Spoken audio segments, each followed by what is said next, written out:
I think it's pretty safe to say that when we examine the Skywalker saga, by far one of the fan-favorite characters of the Star Wars films within the saga is of course Anakin Skywalker, portrayed by Hayden Christensen.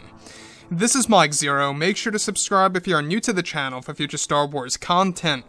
Now, as of right now, we do know that Disney Star Wars is really in a position where they are trying to really rework themselves. They're really trying to evolve the franchise and really propel it into the future on a more successful route. More around the lines of the success of Marvel. That's exactly what they're trying to do for the next 10 years throughout this entire decade of the 2020s. So far, we got The Mandalorian Season 2, Season 3 in the works. We've also got other Star Wars series in the works as well, and even the new Star Wars trilogy for starters, and that's just the beginning. That's just the opening of the doors here for Star Wars, and exactly where things are going to go beyond that is really going to be quite exciting.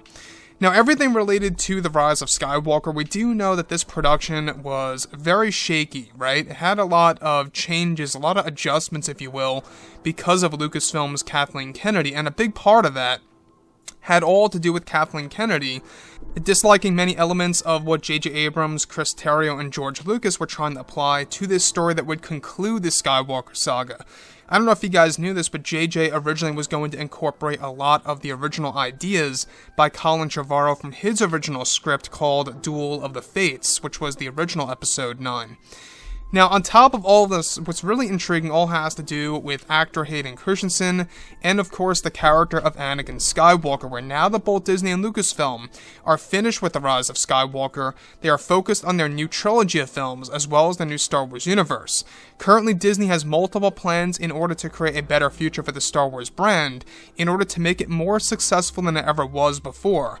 However, many fans have wondered what could have been for the Rise of Skywalker if it weren't for Kathleen Kennedy initiating many of the reshoots and rewrites, where it's noted that during production before the second phase of reshoots and rewrites, many of the Anakin Skywalker scenes were being developed that included actor Hayden Christensen for all 3 acts of the film in various ways by J.J. Abrams, Chris Terrio, and George Lucas. Most of the scenes were nearly complete before Kathleen Kennedy decided to step in and change many aspects of the film, where it's explained that Hayden Christensen was let go by Lucasfilm's Kathleen Kennedy and essentially fired because she was not impressed or pleased with his acting to portray an older version of Anakin Skywalker, and that they tried things out and in the long run it did not work out for Hayden, not even for the scenes as his younger self in the movies. Now, Kathleen Kennedy wanted to also incorporate other aspects, but was also said to not have any sequel, or should I say prequel trilogy as content in the sequels, to become a part of the Rise of Skywalker in the final phase, after viewing some of the scenes that were shot back in 2018, and that she gave Hayden, and of course the creators, a chance to incorporate Anakin into the film. But in the long run, it did not work for the movie as Kathleen Kennedy, so it would only make the entire movie about Anakin as well, and not that much for Rey. So, the thing about Kathleen Kennedy is that this is yet another prime example of her incompetence over at Lucasfilm. Now, if you look at the title, right, The Rise of Skywalker, it's got Skywalker in the title there. There's no doubt in saying that it really misled a lot of fans, because it's pretty much apparent at this point that Kathleen Kennedy used that title to bring the fans into theaters, to get them into the theater seats, thinking that the title had something to do with Luke or Anakin or the true Skywalker bloodline.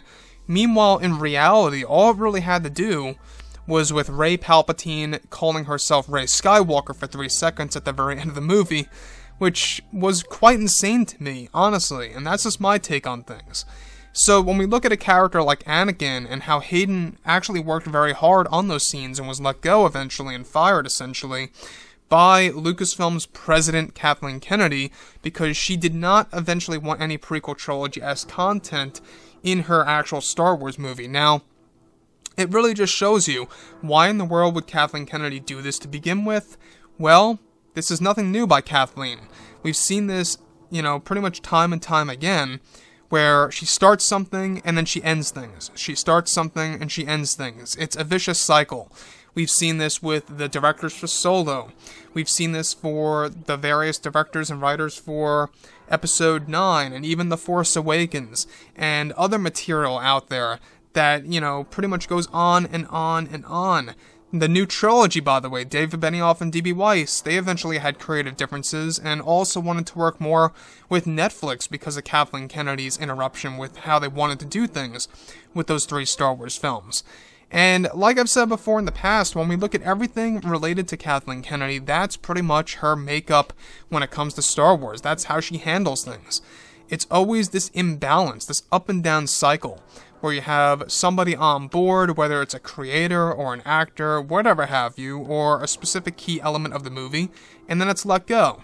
So let me know what you're thinking about this all below in the comments, and if you guys did enjoy the content for today, do make sure to drop a thumbs up on this video to support the channel. I thank you all so very much for the kind support, and I'll catch you guys next time.